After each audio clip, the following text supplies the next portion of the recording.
Алейкум, урматтуу Бишкек шаарынын тургундары.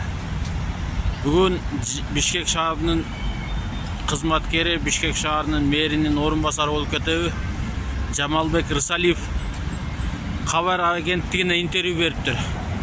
Курманжандатка көчөсүнөн баштап жибек жолу Тоголок Молдого чейин оңдолуптур. Менин билгеним, Курманжандаткадан баштап Тоголок Молдого чейин оңдолгон жок.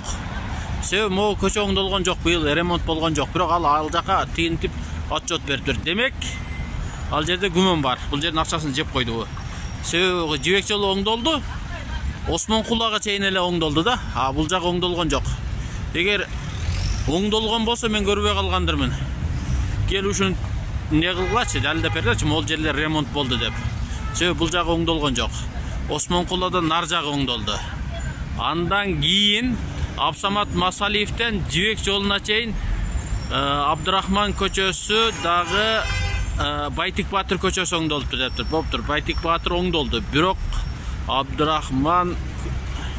Жусуп Абдырахман көчөсү оңдолгон жок. Себеби анын Чүй проспектисинен ылдыйын бир 500 метрдей оңдолгон жок. Ал жерде дагы бул жерде Рысалиев жалган айттабы же ошентип бүтүрдүк деп туруп тияктан акчаны жеп койгонбу?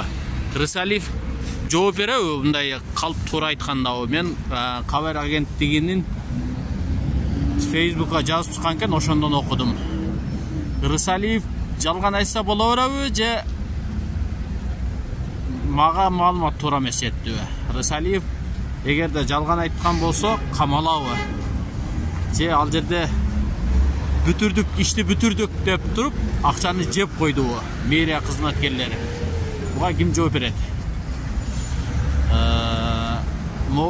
Мен билгеним Курманжандатка көчөсү могу Алматинка, биздин билген Алматинка Курманжандатка көчөсү могу жибек жолу.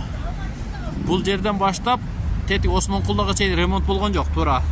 Тоголок Молдодон Осмон Кулага чейин ремонт болду. Жаңадан капитальный ремонт болуп чыкты, жаңа асфальт басылды. Бул жак асфальт басылган жок. Абдырахман көчөсү дагы Чүй проспектисинен ылдый бир, по-моему, мен билгенден 500 метрдей ремонт болгон жери жок. Бул жерде жалган айтып аткан ким? Жалган айткандар жооп береби?